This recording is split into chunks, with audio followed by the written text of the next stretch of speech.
Mr. Musharraf's dictatorship, and Mr. Khan's political history is this, that he has supported every dictator and he supported every autocrat in Pakistan's history. Even Mr. Khan's rise to power in 2018, it's a well-documented fact, a proven and established fact, that he was brought into power through a rigged election in collaboration with some former officers of the Pakistan army. Mr. Khan's problem with the Pakistan's army began in April of last year, when they declared that they would not be involved in politics and they would not take sides. Mr. Khan's issue with the army in Pakistan is not that they're not involved in politics. His problem with the Pakistani army is they're not getting involved to support him. As far as the army's popularity as an institution is concerned, the PTI supporters may be upset with the Pakistan army for not violating the constitution and supporting Mr. Khan, but the majority of Pakistani citizens want the Pakistan army to remain apolitical and not intervene in the politics of the country, and a majority of the people of Pakistan are deeply offended by the actions that took place on May 9th, where Mr. Khan encouraged his supporters to attack army installations in Pakistan, the Corps Commander House in Lahore, the General Headquarters in Rawalpindi, and many military installations. Such an attack has never taken place by any political party in the history of Pakistan. And now, those who were involved in these attacks on our military installations must face the consequences of the law of the land. But you must agree, and you've almost said it yourself, the Pakistani army does have an outsized influence in Pakistan. That cannot continue the way it is, surely. You've got, a change has to come. Absolutely. But we are the ones who have, not from today, but for generations been struggling for that change. We don't believe that that change comes overnight, and we don't believe that change can come by attacking military institutions in the country.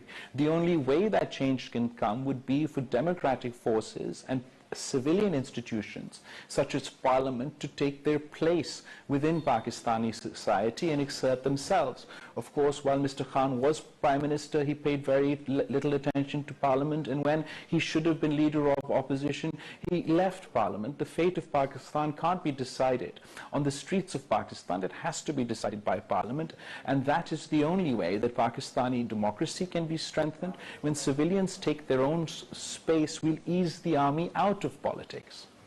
Now, you've been in the job for just over 14 months as Foreign Minister. Indeed, you're the youngest Foreign Minister in the country's history, but you've been in the rough and tumble of Pakistani politics since your mother, Benazir Bhutto, was assassinated in 2007. How would you sum up your experience? I would sum up my experience as that of Pakistan's experience over this time, that it's been complicated.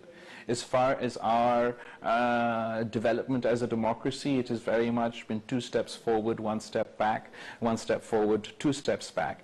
We saw a lot of progress on that front between 2008 to 2013, and we've seen the health of our democracy deteriorate post-2008. Now there's a lot of work that needs to be done to strengthen our democracy. We've seen that the political stability that was a dividend of that democracy, was a dividend of the Charter of Democracy that was signed by my mother, lasted for 10 years, and that political stability from 2008 till 2018 resulted in economic development and economic stability. And as soon as we saw political stability, we've seen challenges for our economy. So I believe that Pakistan has many challenges, sort of a perfect storm. We've got the climate crisis that you mentioned, we've got the fall of Kabul, we've got the implications of the Ukraine-Russian conflict, and we have our own domestic issues. But all of these challenges can be overcome.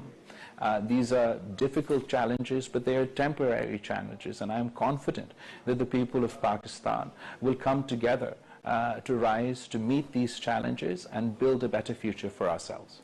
Now, on her return to Pakistan, I did ask your mother, Benazir Bhutto, why she would return. I said, it often ends badly for your family.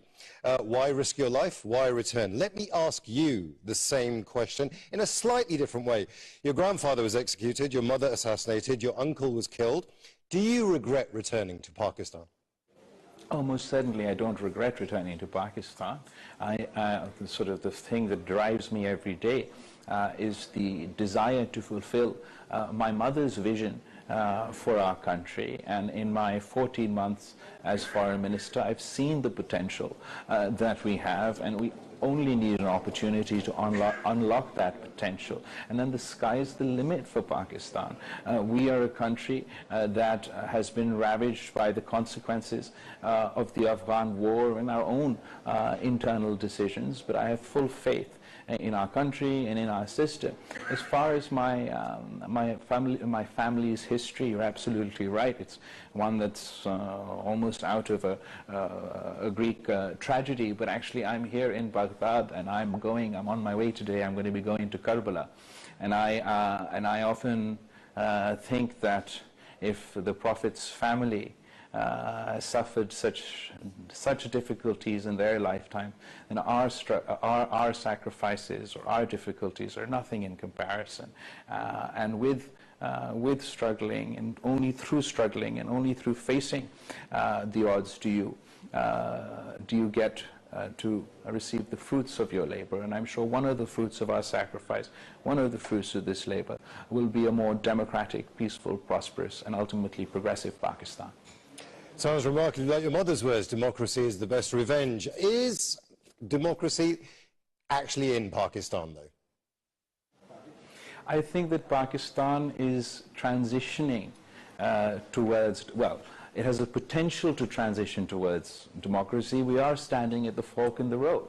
And I think that the populist post-fact politics that Mr. Khan has introduced to Pakistani society is really shaking our young democracy to its foundations. We've seen how a 200-year-old democracy like the United States has been shaken by populism over there.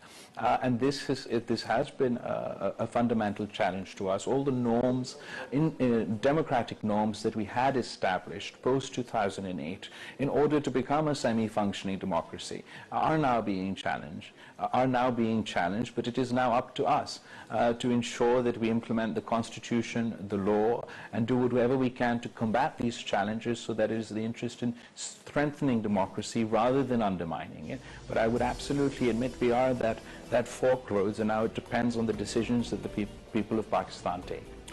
Pakistani Foreign Minister Bilawal Bhutto Zardari, thank you for talking to Al Jazeera. Thank you.